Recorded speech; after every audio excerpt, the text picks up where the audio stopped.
নমস্কার বন্ধুরা, অনিফার্স world YouTube চ্যানেলে আপনাদেরকে স্বাগত। ২০২৭ সালের জনগণনা বা সেন্সাস পরিচালনার উদ্দেশ্যে প্রশাসনিক পরিকাঠামোকে রেডি করতে রাজ্যপালের অনুমোদন ক্রমে স্বরাষ্ট্র দপ্তর থেকে কলকাতা গেজেট পাবলিশ করা হলো। প্রথম ধাপে হবে house listing and housing census, মানে গৃহ গণনার কাজ। এই গণনা চলাকালীন আপনার বাড়িতে যেসব আধিকারিকরা আসবেন তারা মোট ৩৩টি প্রশ্ন বা তথ্য আপনাকে জানতে চাইবেন। এগুলোর উত্তর দেওয়া আপনার দায়িত্বের মধ্যে পড়ে। অতএব দেখে নিন কোন কোন প্রশ্নগুলো আপনার বাড়িতে এসে করা হবে। আমি সিরিয়ালি বলে যাচ্ছি। ১ নম্বরে বলা হচ্ছে বিল্ডিং নাম্বার, অর্থাৎ আপনার বাড়ির নম্বর জানতে চাওয়া হবে। ২ নম্বর সেন্সাস হাউস নম্বর, মানে এটাও এক প্রকার বাড়ির নম্বর আপনাকে জানতে চাওয়া হবে। ৩ নম্বর predominant material of floor of the census house, অর্থাৎ আপনার বাড়ির যে মেঝে সেটা কোন পদার্থ দিয়ে তৈরি, সেটা কাঁচা নাকি পাকা বা ঢালাই করা ইত্যাদি এই সব ব্যাপারগুলো জানতে চাওয়া হবে।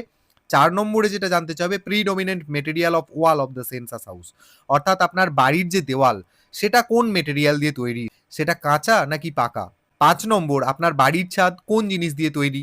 ৬ নম্বর বাড়ি আপনি ঠিক কোন কাজে ব্যবহার করেন। অনেকে আছে না বাড়ি তৈরি করে রাখেন ভাড়া দেওয়ার কাজে বা নিজে কেবল বসবাসের জন্য, তো সেই জিনিসটা জানতে চাওয়া হবে। ৭ নম্বর বর্তমানে আপনার বাড়ির কন্ডিশন কি। ৮ নম্বর হাউস হোল্ড নাম্বার আপনাকে জানতে চাওয়া হবে, অর্থাৎ পরিবারের নম্বর। ৯ নম্বর পরিবারে সাধারণত কতজন সদস্য রয়েছেন সেটা জানতে চাওয়া হবে। ১০ নম্বর পরিবারের প্রধানের নাম কি। ১১ নম্বর পরিবারের প্রধানের জেন্ডার, মানে উনি পুরুষ নাকি মহিলা নাকি অন্যান্য, সেটা জানতে চাওয়া হবে। ১২ নম্বর পরিবারের প্রধান যিনি রয়েছেন তিনি এসসি নাকি এসটি নাকি অন্য কোনো জাতিভুক্ত, সেটা জানতে চাওয়া হবে। ১৩ নম্বর বাড়ির মালিকানা কার নামে রয়েছে সেটা জানতে চাওয়া হবে। ১৪ নম্বর বাড়ির কতগুলো রুম সম্পূর্ণরূপে বসবাসের জন্য ব্যবহার করা হয়। ১৫ নম্বর পরিবারে বিবাহিত দম্পতির সংখ্যা কতগুলো। ১৬ নম্বর আপনার বাড়ির পানীয় জলের প্রধান উৎস কি। ১৭ নম্বর পানীয় জলের উৎসের প্রাপ্যতা কি রয়েছে।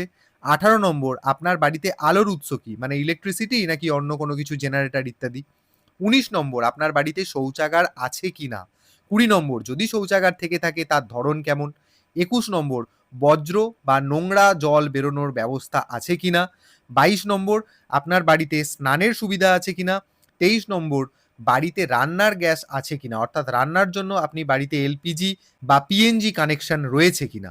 ২৪ নম্বর বাড়িতে রান্নার জন্য প্রধানত কোন জ্বালানি ব্যবহার করেন। ২৫ নম্বর বাড়িতে রেডিও অথবা ট্রানজিস্টর আছে কিনা।